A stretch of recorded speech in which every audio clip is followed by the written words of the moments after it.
Largest solar project 300 megawatt आज तक का सबसे बड़ा सोलर पावर प्रोजेक्ट जो कि लॉन्च किया गया है लेह के अंदर, जो कि आया हुआ है लद्दाख के अंदर।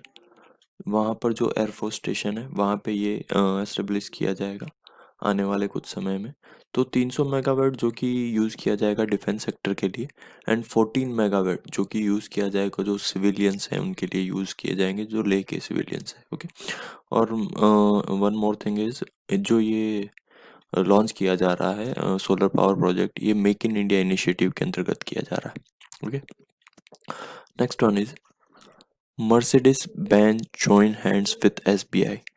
हम जानते हैं मर्सिडीज बेंज कार निर्माता एक कंपनी है जिसने हाल फिलहाल में एसबीआई के साथ कोलैबोरेशन किया है।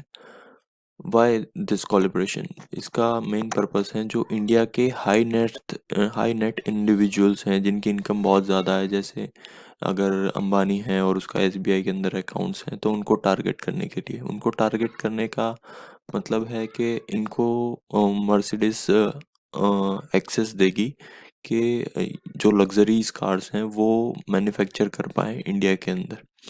तो इससे ऑटोमोबाइल्स का मैन्युफैक्चरिंग इजी होगा इंडिया के अंदर। साथ ही साथ जो एसबीआई के मैम जो अकाउंट होल्डर्स हैं उनको भी जब फ्यूचर में जब वो मर्सिडीज बेंज खरीदेंगे तो उसके अंदर उनको काफ़ी प्रॉफिट्स होंगे और काफ़ी कंसेशंस मिल पाएंगे। ओके, तो ये है एसबीआई और मर्सिडीज बेंज का कोलैबोरेशन।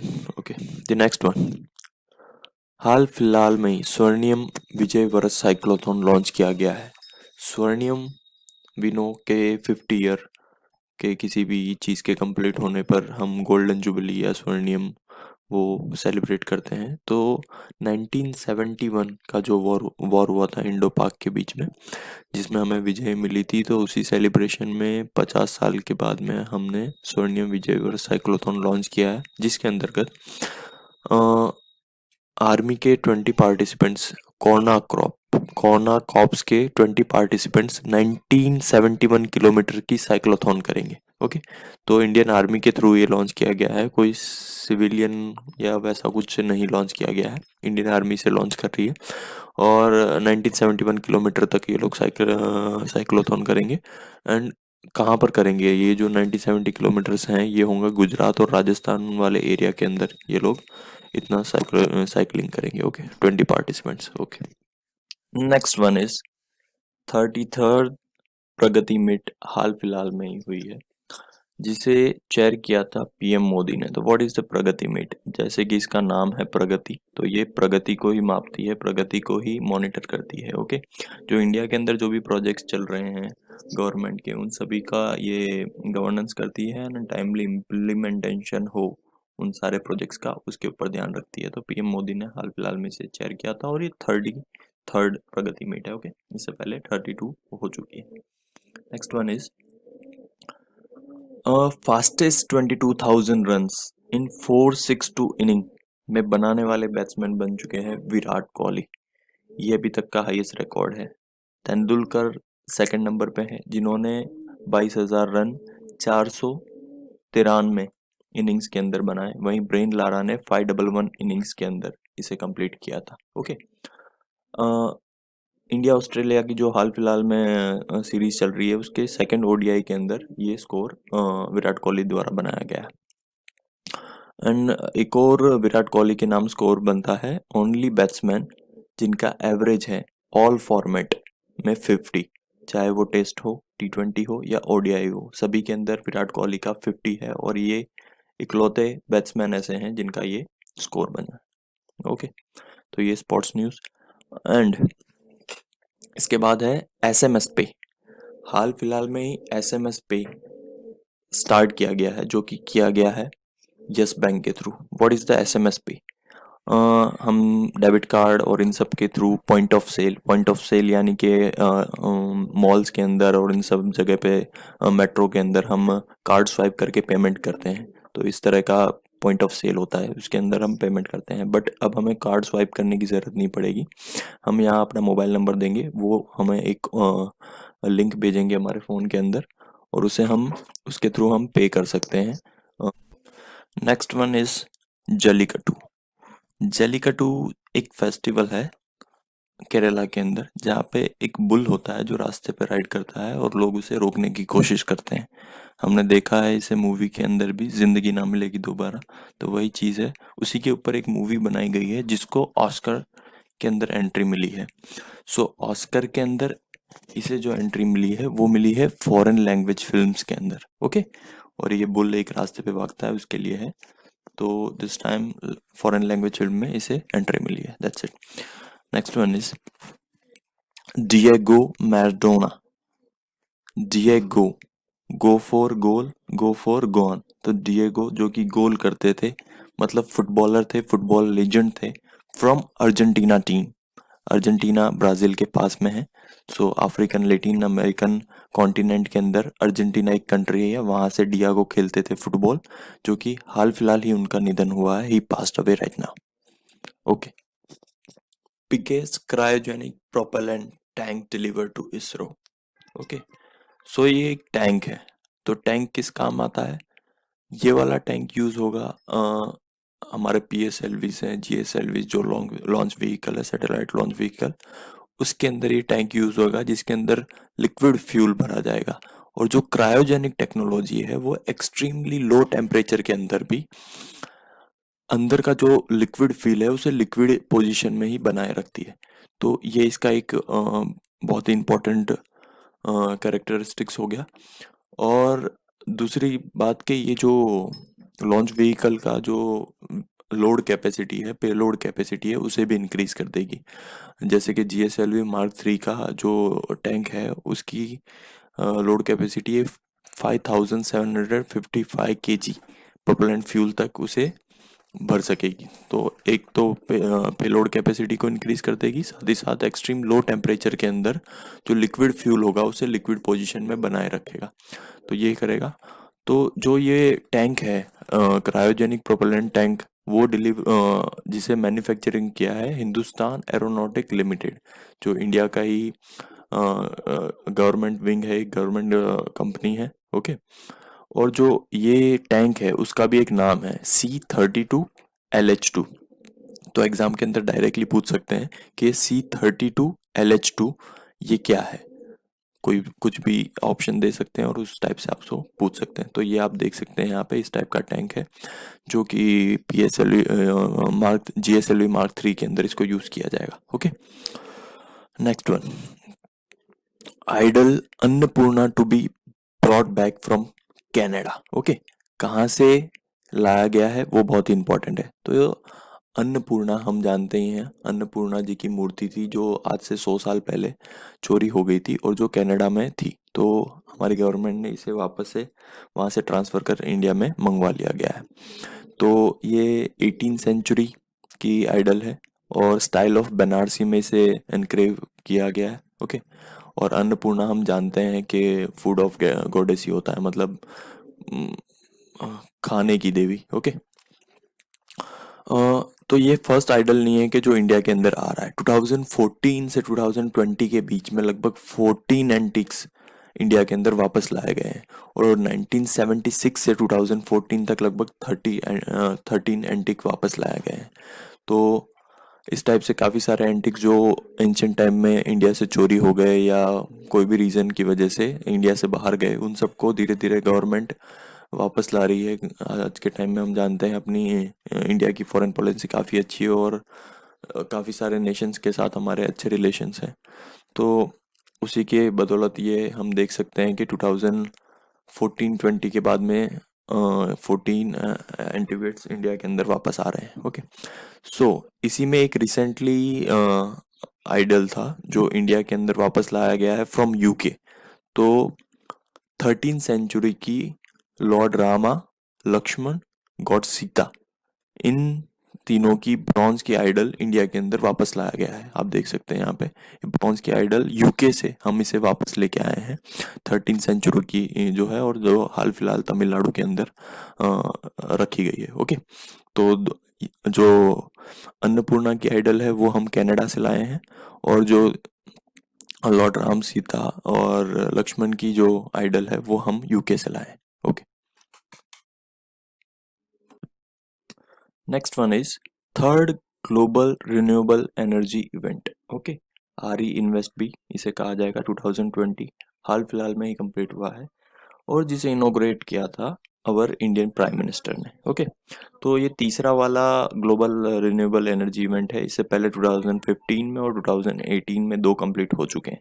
ओके, और इंडिया के अंदर जो इनोग्रेट किया प्राइम मिनिस्टर मोदी ने, तो इसे ऑर्गेनाइज किया था ministry of new and renewable energy.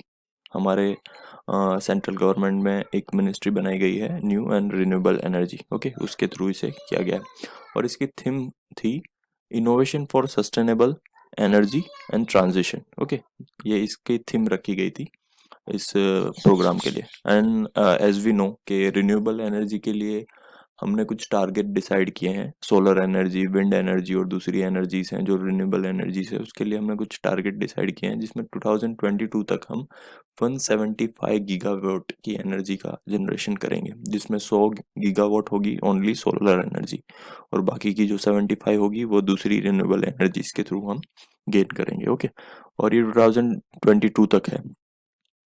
450 gigawatt bye 2030 तक हम जब ये वाला टारगेट हमारा अचीव हो जाएगा उसके बाद में we will follow this target. Okay, so ये रिन्यूएबल एनर्जी था।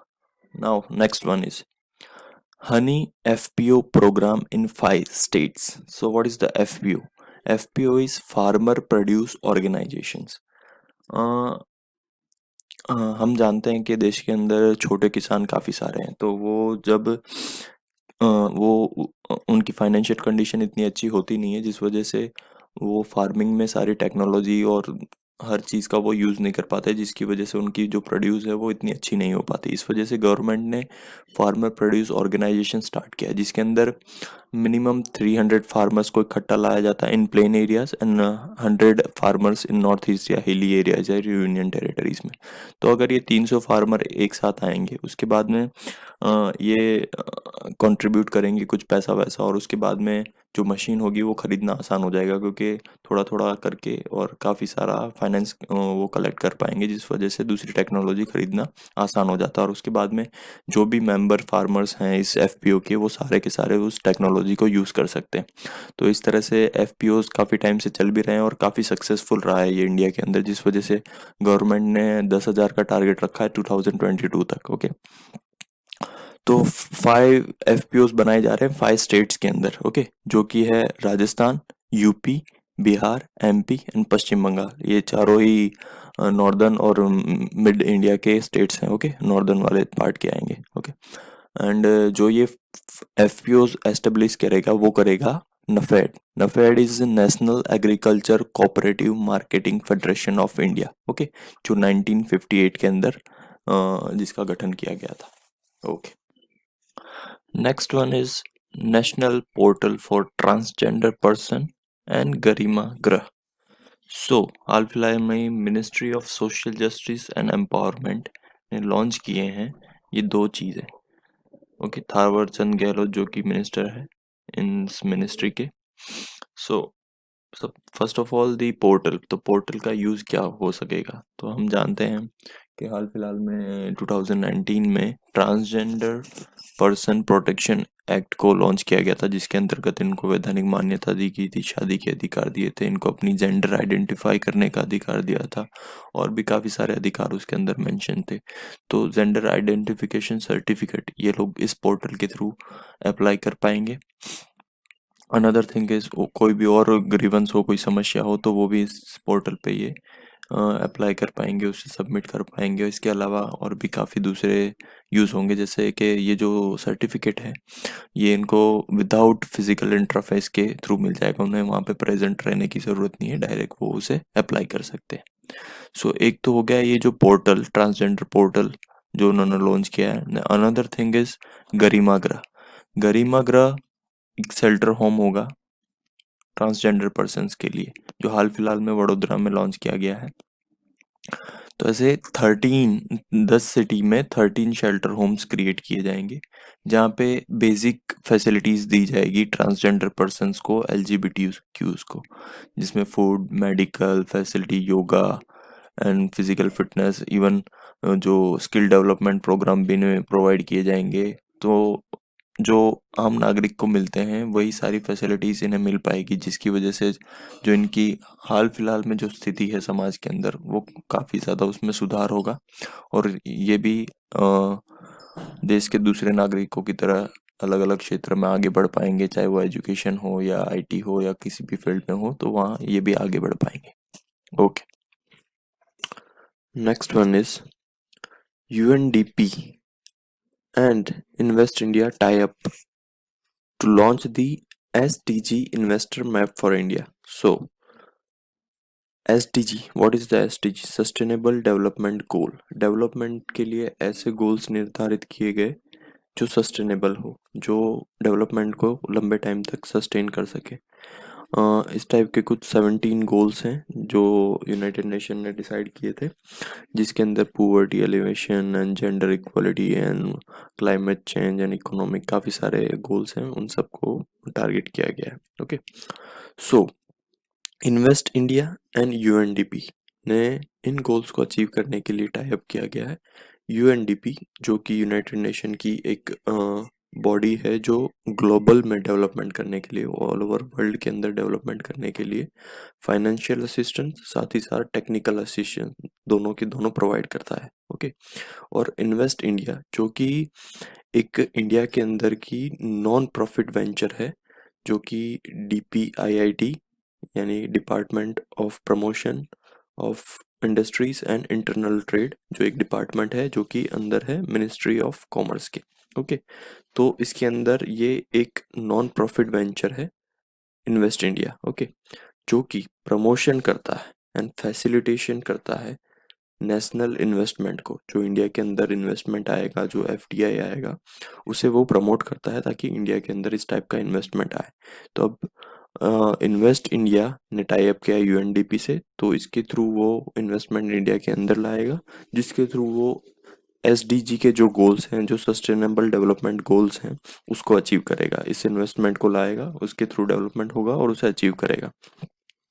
तो ये फर्स्ट टाइम हुआ है इस तरह के यूएनडीपी के साथ टाई अप करके इन्वेस्टमेंट को लाया जा रहा हो। साथ ही साथ 18 इन्वेस्टमेंट अपॉर्चुनिटीज एरियाज को फाइंड आउट किया गया है। ओके, और इस तरह से डेवलपमेंट को आगे बढ़ाया जाएगा।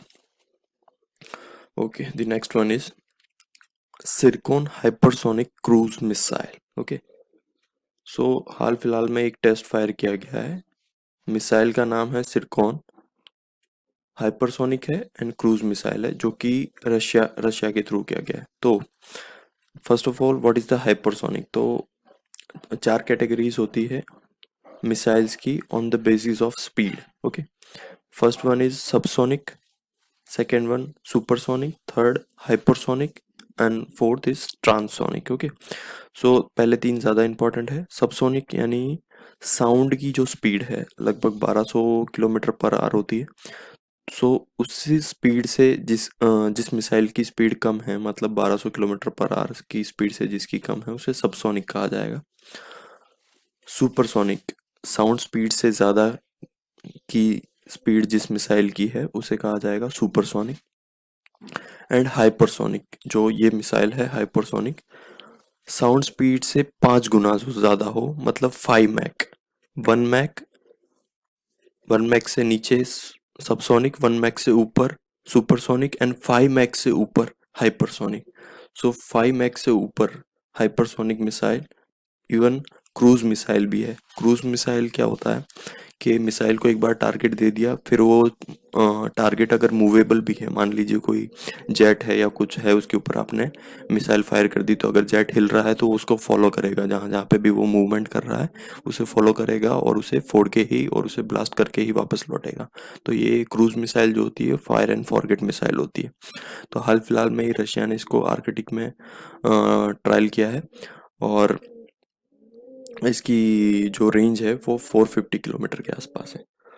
और कुछ टाइम पहले की एक न्यूज़ थी कि रशिया ने लॉन्च किया था दी एवेनगार्ड। एवेनगार्ड क्या है? तो जो हाइपरसोनिक ये मिसाइल्स हैं, क्रूज मिसाइल्स हैं, इनको लॉन्च करने के लिए एक व्हीकल है। तो ये कुछ टाइम पहले की न्यूज़ है जब रशिया ने हाइपरसोनिक गाइड व्हीकल लॉन्च किया था, और अब उसके थ्रू उन्होंने मिसाइल भी फायर करके टेस्ट कर लिया है। ओके, तो most important this name is Zircon. Okay,